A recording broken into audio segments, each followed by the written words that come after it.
Welcome to Standard Chartered Money Insights, a podcast series by Standard Chartered Bank that brings you market views and insights on the go. Hello everyone, my name is Zhong and welcome to Through the Noise podcast. This week, the equity market saw a broad sell-off. Every major equity markets that we track were down for the week. From a sector perspective, aside from healthcare, the other sectors were all in the red. Notably, those sectors who led the earlier rally start of this year, including IT and communication services, fell deeper. I reckon investors are anxious to know if this is a buy on dip opportunity. To answer this and more, I'm joined by Audrey, our head of asset allocation here at the CL office. Hi Audrey. Let's start with possibly the most asked question in these 2 days. Should investors buy on the recent equity weakness? Hi, Zhong. Yes, we do see an opportunity for investors to average into the US equities, especially in the technology and financial sector. If you look at the S&P 500, it has surged almost 14%, and the case of Nasdaq 100 by almost 22% since their April low. And by late June, our investor diversity indicator, as well as technicals, it was suggesting to us that the US equity markets were overbought, which basically led us to warn 2 weeks ago not to chase the rally. Now, with the pullback in the equity market last week, the US equity market is now starting to look attractive once again. So, in terms of technical, the S&P 500 has fallen below its 50-day moving average. Investor diversity has also normalized, while at the same time, our technical model remain bullish. And rate cuts is also coming. So we expect the Fed to signal their first rate cut of the cycle as early as in its policy meeting next week. So from a market's perspective, we continue to like US equities, particularly in the technology sector, since the Q2 earnings were also stronger than expected. And in terms of near-term opportunities, we do like the US banking sector after their strong earnings season so far. And any rise in probability of a Trump presidency will also likely benefit financials as well. Well, since you touched on earnings, and earnings were one of the key drivers for this week's equity moves, could you share with us what do you see in the Q2 earnings season so far? So US earnings have continued to remain quite robust. According to IBEST and based on the over 180 companies which have reported earnings so far, the S&P index have delivered earnings growth of approximately 12% in Q2, while earnings in the communication services and infotech sectors outperformed significantly at about 24% and 18% respectively. So in our view, we believe investors can consider scaling into the current correction in both sectors. In the long term, we also see growing tailwinds, including increased AI spending, the penetration of cloud computing, and strong momentum in online entertainment trends, which should support pricing power and sales volumes among these mega cap growth stocks. And at the same time, consensus earnings growth expectation for Q2 for the communication services and IT sector, they have also been revised higher since the start of July. So that's quite supportive. Then, in terms of near-term opportunities, we favor US financials, where we also see robust earnings growth in Q2, and they have also delivered an earnings surprise of almost 6%, which is ahead of the broad S&P surprise of about 4%.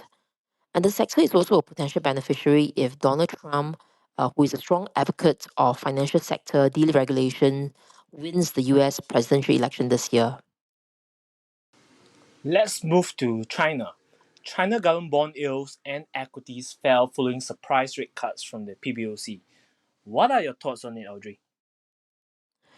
Well, the fall in yields are not entirely surprising given that this came on the back of a cut to key policy rates by the PBOC, including a 10 basis point cut in the 7-day repo on Monday, and followed closely by a 20 basis point cut in its medium term lending facility, or MLF in short, on Thursday, and which basically brought the medium term lending facility rate to its lowest level since April 2020.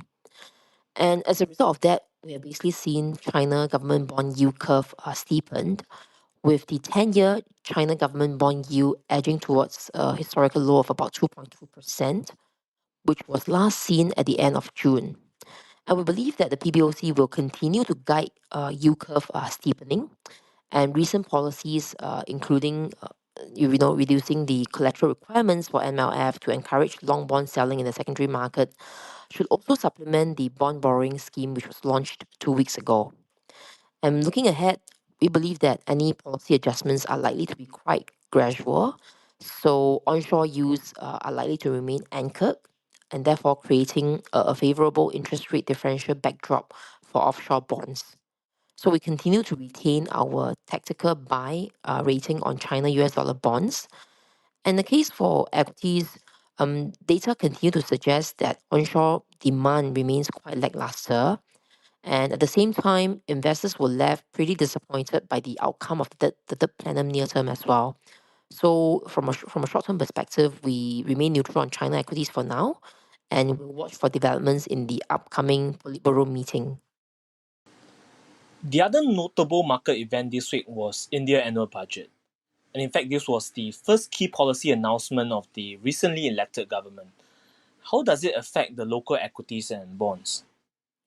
So the budget generally demonstrates a continuity of past policy, with increased focus to address concerns in consumption, as well as rural and agricultural development.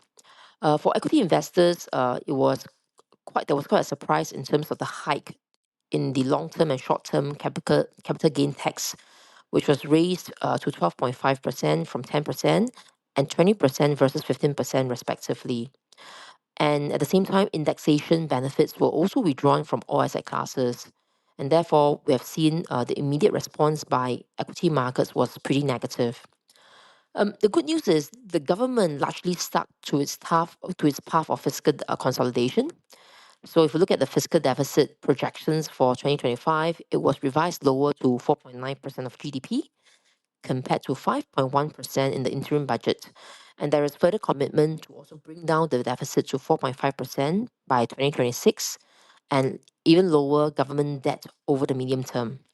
So overall, given the fiscal space available, it should allow the government to continue to focus on an investment-led growth and at the same time providing stimulus for both rural economy as well as the agricultural sectors.